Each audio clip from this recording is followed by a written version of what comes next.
I am flooded with like a flurry of different emotions, and I can't figure out what's real and what's not. Change happening in my life at that time, and I really, really needed some mental, emotional, spiritual guidance. I got back into therapy. I couldn't be with my therapist all year last year because I ended up spending the entire year outside of the United States. Picture this. The house lights are down, the orchestra is warming up, and every seat in London's grand old Palladium looks as vacant as a politician's promise. Yet somehow the backstage chatter is deafening, because after 3 straight days of half-baked headlines, Rachel Zegler appears to have vanished into the theatrical Bermuda Triangle, only to be allegedly replaced by none other than Anya Taylor-Joy, the internet's reigning queen of wide-eyed intensity and perfectly symmetrical cheekbones. Naturally, it takes exactly one shaky vertical video on TikTok, posted by an usher's cousin's roommate, to fling an entire fandom into collective meltdown.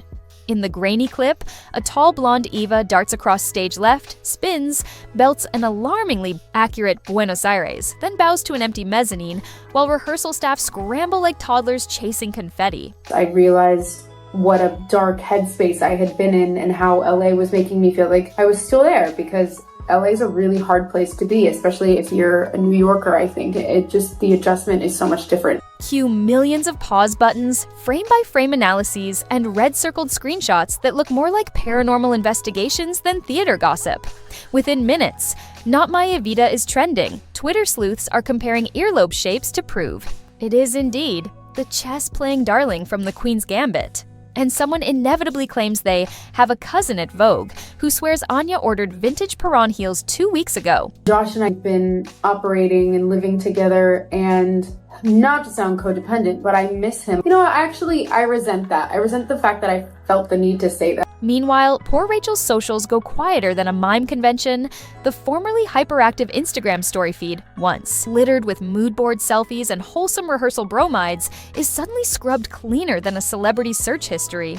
Even more suspicious, she unfollows the costume designer, the choreographer, and, brace yourself, the official Evita account, a modern scarlet letter that screams professional divorce. Hollywood publicists start spinning harder than a DJ at Coachella, releasing carefully worded statements about routine understudy calls and creative evolution, phrases that mean precisely nothing, yet manage to calm exactly no one. Whenever I talk about I've been away from Josh for 4 days now, and I miss him. Obviously, he's the best. By tea time, every showbiz blog from Los Angeles to Lahore is screeching about producers eyeing fresh star power, because nothing says fiscal responsibility like swapping leads 3 weeks before opening night. Just when you think the narrative can't inflate further, the Daily Mail publishes a source close to the production, claiming ticket pre-sales have been underwhelming, a genteel euphemism for cataclysmic. Allegedly, the 12-week run kicking off on Friday, June 14th boasts more empty rows than a midweek matinee of Cats 2,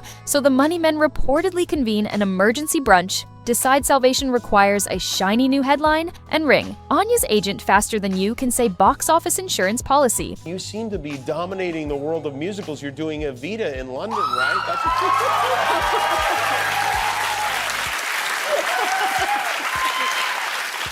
Big Andrew Lloyd Webber fan right over there. Of course, the article cites 0 names and offers fewer receipts than a cash-only bodega. But why let facts obstruct good theater? Over in Fanland, battle lines form with the tactical speed of a Roman legion. On one flank stand the Zegler loyalists, brandishing compilations of her Disney ballad high notes and insisting she is being sabotaged by a patriarchal press that never forgave her for speaking her mind. I never want it to come off as me being ungrateful for the opportunities I have. I can also be having the greatest time and simultaneously wishing people would stop sending me death threats. On the opposite ridge, the Taylor-Joy brigade floods timelines with breathless Photoshop mock-ups of Anya draped in diamonds, commanding balcony roars like a porcelain Napoleon. Memes sprout hourly, a somber Rachel fading Thanos style into dust, while Anya materializes under neon insert coin to continue text. A mocked-up variety cover proclaiming checkmated, featuring chess pieces toppling over Evita's logo. Somewhere in the crossfire, a rogue Tumblr account animates a full rivalry timeline using Sims characters, and honestly, it looks more accurate than most documentaries. Video is gonna get taken out of context, and I know that at this point I can't really stop people from doing that because That's what my whole existence on the internet is just me being taken out of context and stuff.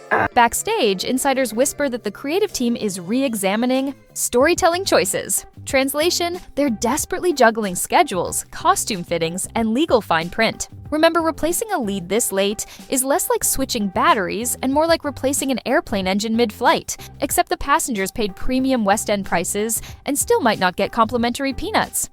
Your family's like a bunch of Disney, like crazy Disney people, right? Are, including your dad? Yes, my mom and dad's wedding song was A Whole New World from Aladdin. Wow. Stagehands leak tidbits about frantic overnight alterations, including a brand new wardrobe board labeled ATJ, while Rachel's dresses are relegated to something ominously dubbed archive, which surely isn't the theatrical equivalent of sleeping on the couch. But executives remain upbeat, claiming any cast shuffle merely reflects the show's dynamic creative heartbeat, which is a poetic way of saying panic mode was activated around brunch. If you listen closely to industry gossip, you'll hear a more delicious rumor. Anya's camp allegedly insisted on a 2-month limited engagement, banking on scarcity to bump ticket prices into next mortgage territory. Imagine paying triple digits to witness Hollywood's latest crisis management stunt. Call it experiential schadenfreude. Yet producers love a scarcity model. Why sell 12 weeks of moderate demand when you can flog 8 weeks of sellout hysteria and toast margins at the Ivy? In that spirit, half the marketing department is supposedly redesigning posters, muting brunette color palettes in favor of smoky platinum gradients, while the other half drafts due to unforeseen artistic developments, emails certain to baffle. Fun, huh? It's gonna be the best times. My West End debut, I'm so excited. You've done a lot of Broadway. Yeah, I did Shakespeare for 20 weeks. I'm coming off of that right now. 20 weeks of Shakespeare. It's a lot. Season ticket holders into submission. Now, spare a thought for Jamie Lloyd, the avant-garde director famous for minimalist sets and maximalist headlines. He must be cackling quietly into his espresso, because whether Rachel stays, goes, or holographically merges with Anya in some surreal double-casting experiment, the production just scored more free publicity than a royal wedding streaker. This is the same industry that once spun Scottish play superstition into free PR. Chaos is practically a line item. And let's not forget Andrew Lloyd Webber, presumably sipping tea in his country estate, watching the buzz multiply his licensing. Fees faster than you can hum Don't Cry for Me, Argentina? He needn't lift a finger. Twitter is writing the marketing copy for him in real time. Rachel Zegler discriminated against Asians on the red carpet, refusing to take pictures with any Asian face and giving her the finger. She also posted an angry letter to Oscar for not inviting her to the Oscars. The Oscars sent her an invitation overnight. By the way, if watching Hollywood's chaos in slow motion fast forward is your guilty pleasure, feel free to tap the subscribe button quicker than producers. Swap leading ladies. It costs nothing and may save you from doom scrolling in the dark later. All right, back to the circus. Reporters camp outside stage door hoping for a glimpse of Rachel's unmistakable curls or Anya's signature oversized shades. But security deploys enough umbrellas to stage Mary Poppins, shielding every silhouette like state secrets. Paparazzi capture a partial wrist exiting a black SUV. Betting forums open odds on whose wrist it is, because this is what civilization has evolved to. Over on TikTok, an alleged vocal warm-up recording surfaces. Fans dissect vibrato patterns to ascertain singer identity, ignoring the high probability it is an intern testing a microphone. Yet the hysteria works. Overnight ticket sales spike, proving once again that controversy is the only algorithm theater truly needs. And if you've ever seen Evita, it is a challenging part to play.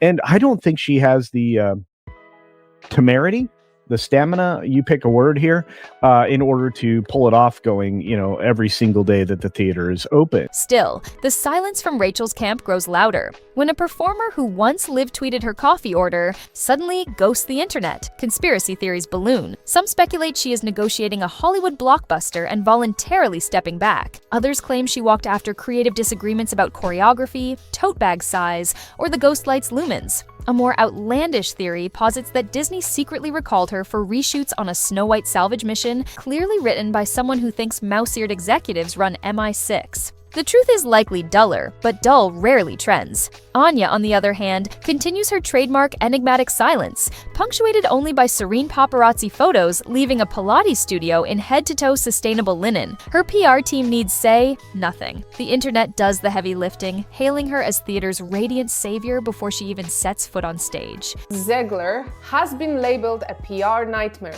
and we can see why. The Walt Disney Company seems to be trying to keep her totally hidden, as we haven't seen any interviews regarding Snow White since the controversies surfaced. Of course, people now are just waiting for her next slip-up. What other outrageous thing will she say? But I have a suspicion that Zegler is getting some serious brainwashing media training, so she can keep saying the same things. One cheeky columnist compares the frenzy to trading a Tesla for a vintage Rolls-Royce, conveniently forgetting the Rolls needs custom parts and the Tesla's still on lease. Late Wednesday, the theater finally releases a fresh statement. Rehearsals are progressing beautifully, opening night remains unchanged, and further casting details will be shared in due course. If corporate vagueness were an art form, this would hang in the Louvre. Hidden within the prose, however, is a subtle shift. The phrase starring Rachel Zegler is conspicuously absent, replaced by the delightfully ambiguous, led by an extraordinary company. Journalists circle that omission like seagulls. Scenting chips and ticket resale sites quietly nudge prices upward, hedging bets that the blonde queen's debut will turn front row seats into flex currency.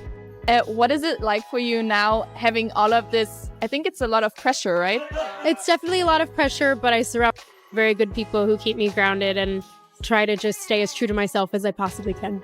Yet, amid spreadsheets and spin, nobody asks the obvious. Can any actress truly rescue a show weighed down by expectations, tabloids, and a fandom ready to combust over dress hem length? Perhaps that's the point. Evita has always been a story about obsession with image, power, and public adoration. How poetic that the backstage carnival now mirrors the plot more faithfully than any director ever dared. If Rachel returns, she is the wronged heroine rising from the ashes. If Anya takes the reins, she is the glamorous outsider sweeping in to charm an anxious nation of theatergoers. Either way, producers win, social media thrives, and we all get front row seats to a drama none of us asked for, but will absolutely binge until the curtain finally lifts. So what happens next?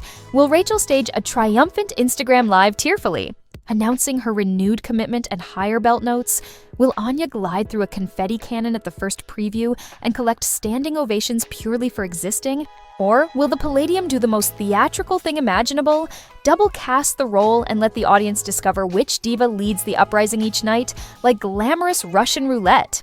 For now, keep your pause fingers limbered and your popcorn. Refills ready, because in the grand tradition of showbiz, tomorrow's twist is already in rehearsal, and no one, least of all the paying public, gets a script in advance. If you enjoyed dissecting this grand spectacle with me, drop a quick comment, sharing which plot twist you're rooting for, and I'll see you in the next deliciously chaotic episode .03.